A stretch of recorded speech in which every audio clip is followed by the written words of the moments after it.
Assalomu alaykum taraflar dasturi yana efirda. Bugun biz ajoyib mutaxassisimizni taklif etganmiz va ko'plab savollarga javob beradi deb ularga nima deydi najot ko'zi bilan qaysidirmani qarayapmiz. Sababiki savollarimiz bisyor.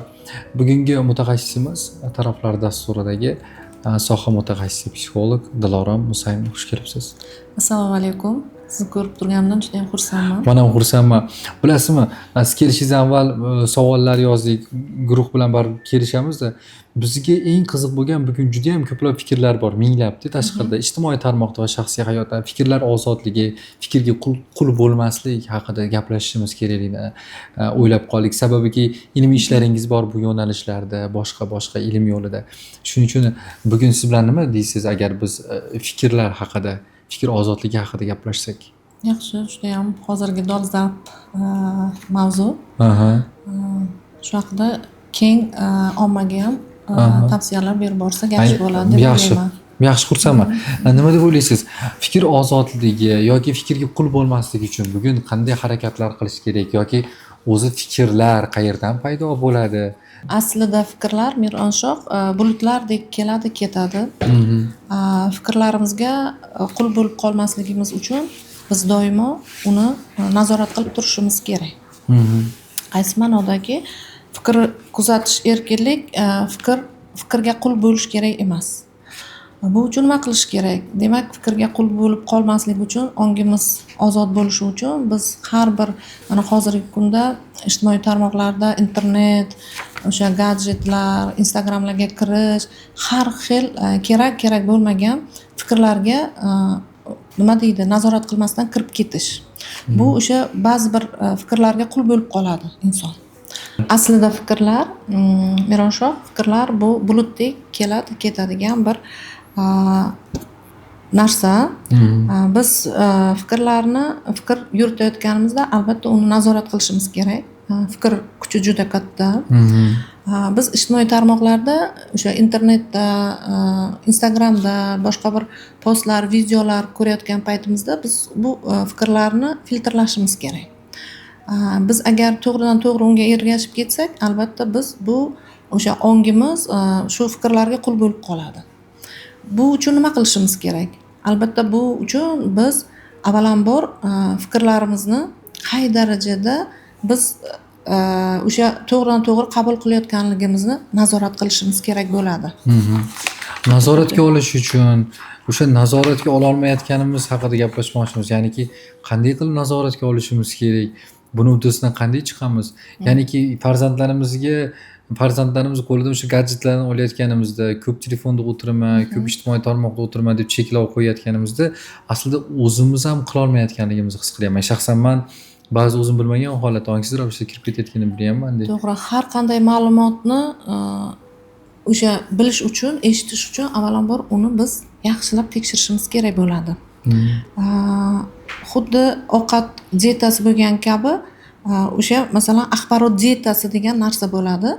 Biz ovqatlarimiz nimadan iborat, qanaqa ovqat bu, ta'mi qanaqa, bunga biz nazorat qilamiz-ku. Xuddi shunday biz o'sha axborot dietasi, biz ovqat yeganimizda nima yeyotganimizni albatta nazorat qilamiz. Xuddi shunday biz o'sha axborotlar olamiga, ijtimoiy tarmoqqa kirib qolganimizda biz nimani eshityapmiz? Bizga o'sha kerakli ma'lumotmi, kerakli ma'lumot emasmi? Ya'ni ma'lumotlarni biz nazorat qilishimiz kerak. Manbani tekshirishimiz kerak. O'sha manba bizga keraklimi, kerak emasmi? Agar keraksiz bo'lsa, biz faqat vaqt yo'qotgan bo'lamiz. Kerakli ma'lumotlar bo'lsa, biz undan bemalol foydalanishimiz mumkin. Keraksiz ma'lumotlarga kirib qolib, inson hatto o'sha virtual olamda ko'plab o'tirib qolib, muloqotdan cheklanadi. O'shanda insonda depressiya, yolg'izlik hislari paydo bo'ladi. Shu uchun mana shu internetga ko'p bog'lanib qolish kerak emas. Unga qul bo'lib qolishimiz kerak emas. Undan ko'ra o'sha vaqti bilan biz yaqinlarimiz bilan o'sha 15-20 minut nima deydi, real muloqotda bo'lishimiz kerak bo'ladi. Fikr ozodligi haqida nima uchun oxirgi paytlarda ko'p o'ylab qoldik, nima deb o'ylaysiz? Avvallar bunaqa jumlalar yo'q edi yoki bunaqa bir gap so'zlar yo'q edi. Bugungi kunda xuddiki bir yangi asrning yangi kasalligida bu. Yangi asrning yangi vabosi va yillar va bunga o'xshagan o'sha voqealarni ko'ryapmizki, zamon zamonaviylashib yoki zamon o'zgargan sari yangi savollar, yangi vabolar, yangi kasalliklar va yangi bir qanaqadir shunga o'xshagan fikrlar paydo bo'ldi. Shuning ichida mutaxassislarga yuzlanib fikr ozodligi degan jumla o'zi avvaldan bormi? Masalan, mutaxassislar bilarmidi yoki yaqindan beri bunaqa muammolardan keyin kelib chiqdimi? Fikr ozodligi, ong ozodligi bu oldin ko'p bu narsaga e'tibor berilmasdi. Keyingi mana shu 21-asrda juda keng e'tibor beriladigan bo'ldi. Psixologlar tarafidan ham, o'sha tibbiyot tomonidan ham. Chunki inson o'zi mustaqil fikr yurita olishi kerak, ko'r-ko'rona boshqa fikrlarga ergashib ketmasligi kerak. Agar biz faqat boshqalarni gapini takrorlasak, unga ergashib ketaversak, biz albatta fikrlar quliga aylanib qolamiz. Fikr ozodligi haqida gapirdik yoki o'sha fikrlardan qanaqa qilib bugun kerak emas fikrlardan voz kechish haqida gaplashdik. Lekin bir narsa qiziq, siz mana shu sohada bo'lganingiz bilan yosh bolalarning psixologiyasini yaxshiroq bilasiz deb o'ylayman. Chunki mana bog'cha uzoq yillardan beri shaxsiy, xususiy bog'cha yuritasiz. Bu yerda ko'plab yosh bolalarni ota-onasi bilan gaplashasiz, o'zlari bilan gaplashasiz, muammolari bilan. Yoshligidagi travmalar, bolaligidagi travmalar uchun bugun katta bo'lganda mana bu muammoga uchradi. Bolaligidagi travma uchun mana bu muammoga uchradi deydi. Bugun mana shu bolalikdagi travmalar bo'lmasligi uchun siz qanday o'sha bog'chada sharoit yaratgansiz? Birinchi masala, ikkinchi masala, o'zi haqiqatda bolaligidagi olingan travmalar katta bo'lganda, ulg'ayganda ta'siri bormi yoki biz shunaqa narsa o'ylab topib oldikmi? Ko'plab mutaxassislar bugun jar solayotgani sizga yuzlansam yaxshiroq bo'ladi-da shu masalada. Albatta, bu hozirgi vaqtda dolzarb masalalardan biri o'sha ong ozodligi, fikr ozodligi. Biz yuqorida aytganimdek, demak, fikrlarimizni nazorat qilishimiz kerak. Agar biz faqat bolalarni emas, kattalar ham o'sha virtual olamga kirganda o'zini nazorat qilib bilishi kerak. Qaysi ma'lumotlarni o'qiyapti, o'shanga ko'r-ko'rona ergashib ketmaslik kerak. Agar ko'r-ko'rona ergashib ketsa, albatta u fikr quliga aylanib qoladi. Bolalar buni albatta tushunmaydi. Buni ota-ona nazorat qilishi kerak bo'ladi.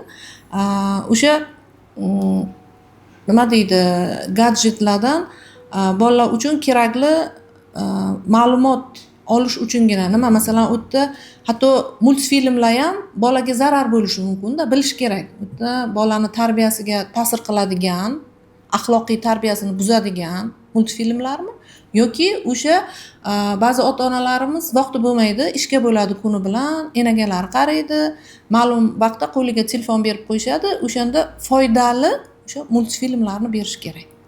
Axloqiy normalarni o'sha tarbiyalab beradigan multfilmlarni ko'rish kerak bo'ladi yoki o'sha mana bizning bog'chamizda ham televizorlar bor. Biza o'sha ma'lum bir nimada foydalanamiz. Mashg'ulotlar o'tiladi, mavzular.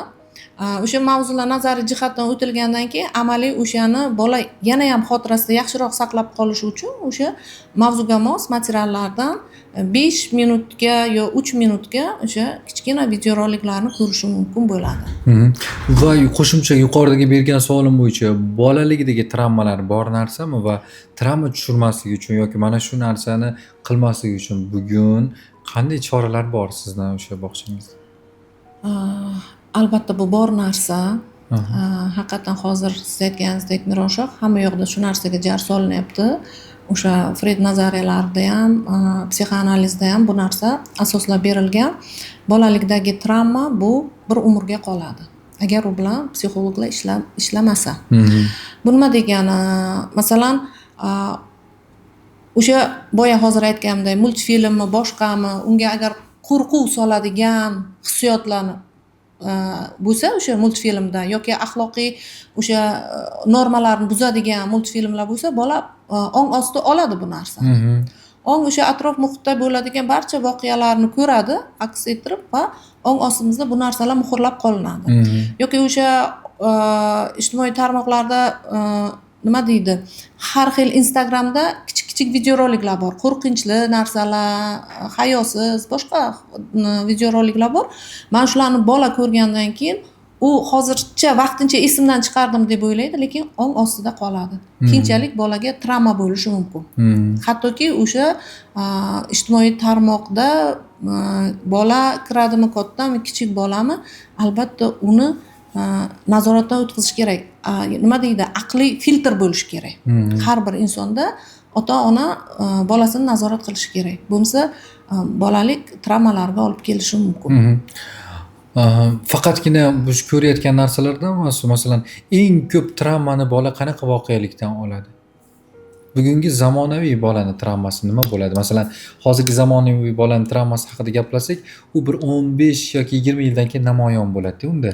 Biz hozir masalan mutaxassislar uni ko'ra olamiz. Ya'ni nima deb o'ylaysiz? Mutaxassis sifatida sohangizdan kelib chiqib, tajribangizdan kelib chiqib bashorat qila olasizmi? Bugungi zamonaviy bolalar mana bu voqelikdan travma oladi va uni kelajakdagi ko'rinishi mana bunday bo'ladi. Va unga yechim bersangiz yana ham nur ustiga a'lo nur bo'ladi. Chunki qiziq savol kelib chiqdi hozir. Albatta. Mironshoh, bu juda ham yaxshi savol. Hozirgi vaqtda zamonaviy bolalarda o'sha bolalik travmalari juda chuqur iz qoldiryapti. Masalan, o'sha ota-onalarni bolalarga e'tiborsizligi, bolalar uchun vaqt ajratmasligi, mehr bermasligi yoki o'sha nima deydi, vaqt ajratib ular bilan sayrlarga chiqmasligi, bular bolalarda o'sha nima deydi, mehrdan cheklanib qoladi-da bular. Mehr kutib yashaydi. Bular bir umr mehr kutib yashaydi. Bunaqa bolalar katta bo'lgandan keyin albatta ularda xafaqonlik kasalliklari bo'lishi mumkin yoki o'z-o'zidan agressiya holatlari bo'lishi mumkin. Keyin yana shunaqa holatlar bo'ladi, yig'loqi bo'lib qoladi. Sababini hech kim bilmaydi. Даже shunaqa holatlar bo'lgan, shifokorga olib borishadi, yig'laydi tinmasdan. Hamma yog'i tekshirishsa yaxshi. Lekin bola mana shu yig'isi orqali onani e'tiborini o'ziga chaqirish uchun ham shunaqa usullardan foydalanadi. Yoki shunaqa holatlar bo'ladiki, bir umr tomog'i og'riydi.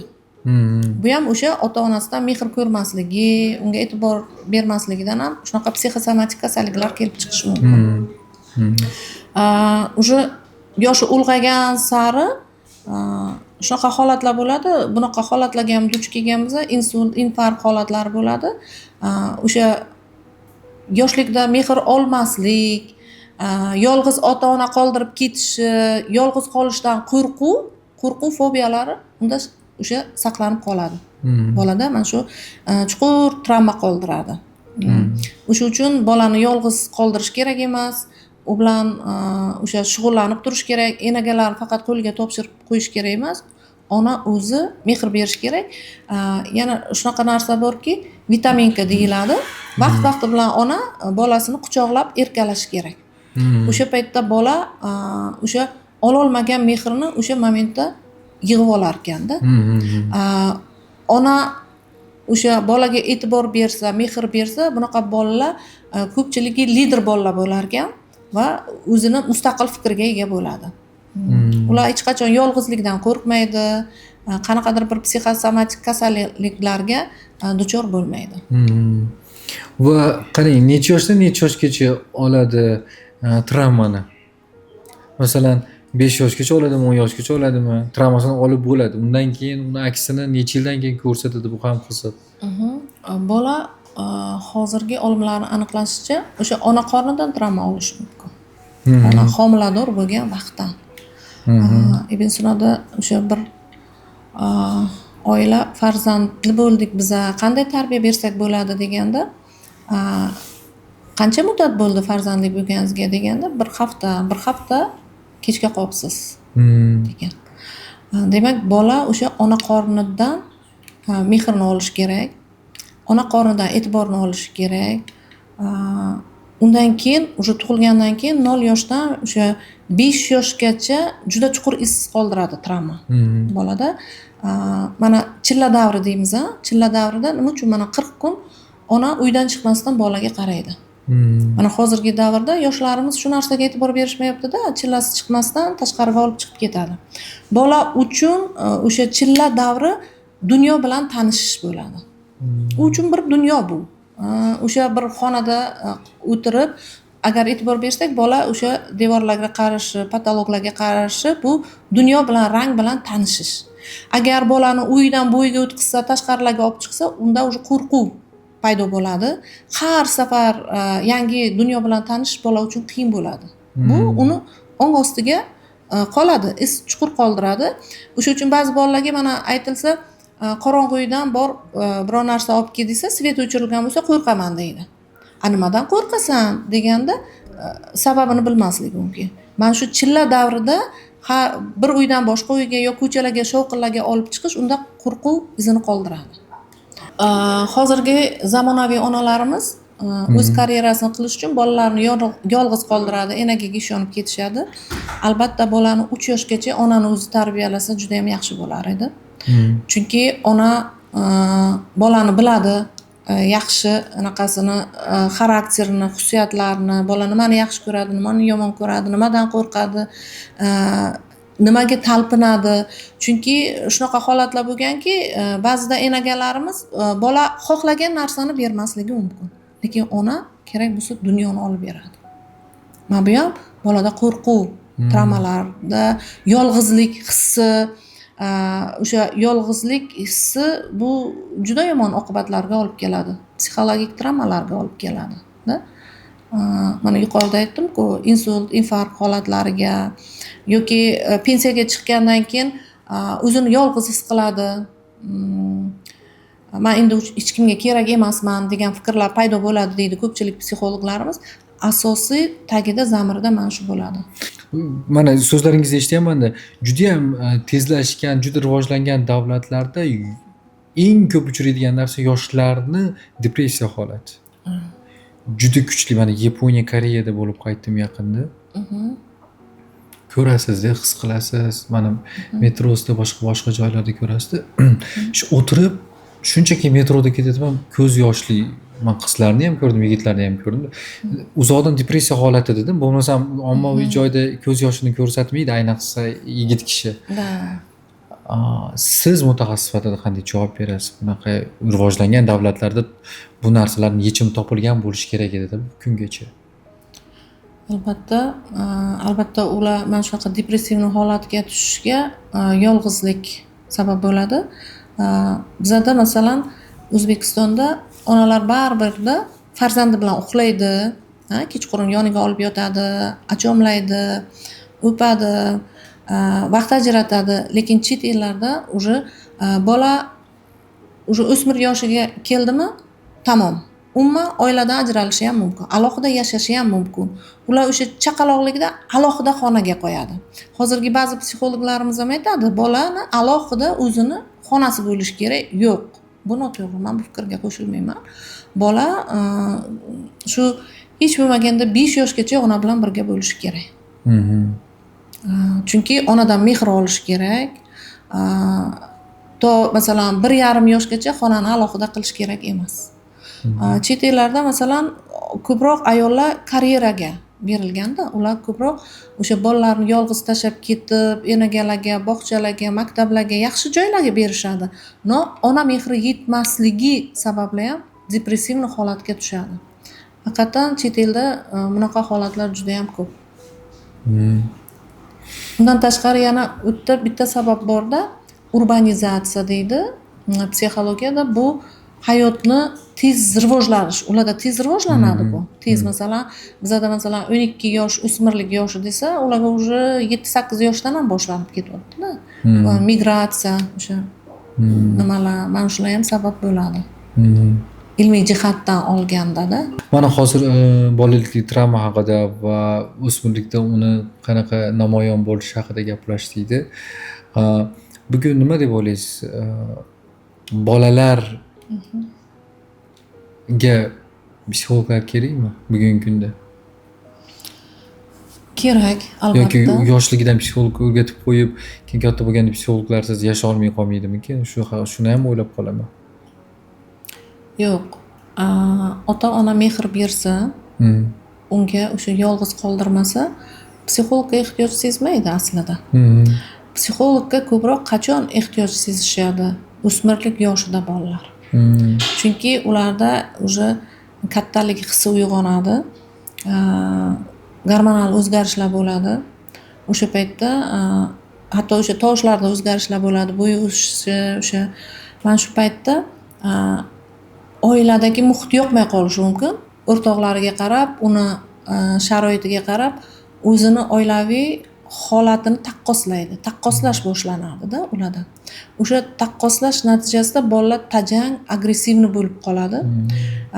Ba'zida o'sha onalar bolalarni shu holatdan chiqara olmaydi. Ko'proq ona agar bolaligidan bolaga vaqt ko'p emas, 15 minut vaqt ajratsa, 15 daqiqa yetadi. U bilan o'sha bolam bugun nima ishlar qilding? Bugun kuning qanaqa o'tdi? deb u bilan suhbatlashsa, bola ochiladi onasiga. O'sha o'zini chiroyli holatlari bilan bo'lishadi. Agar ota-ona bolasi bilan vaqt ajratib suhbatlashmasa, u yolg'izlik his qilgandan keyin ko'chadan o'ziga suhbatdosh izlaydi. Suhbatdoshi albatta ko'pchilik o'sha nima deydi, samotsenkasi past bolalar qayerdan kelib chiqadi? Albatta o'sha onasidan mehr ko'rmagan bolalarda bo'ladi. Keyin o'zidan ustun kelgan bolalar bilan do'stlashgandan keyin u hayotini, uni sharoitini ko'rgandan keyin ko'p narsani xohlab qoladi. Shuning uchun onasi bilan munosabatlari chiqishmay qolishi mumkin. Agar ona vaqt ajratib shu farzandi bilan doim suhbatlashib tursa, bu mana shu o'smirlik davridan juda ham yengil o'tib ketadi. Psixologga muhtoj bo'lmasligi mumkin. Lekin shunaqa davrda agar ona shuni to'g'ri yo'lga sola olmasa, albatta psixologga murojaat qilish kerak bo'ladi. Avvallari qanday bo'lgan masalan? Endi masalan oxirgi 10 yilda psixologga murojaat qilish yoki boshqa deysiz.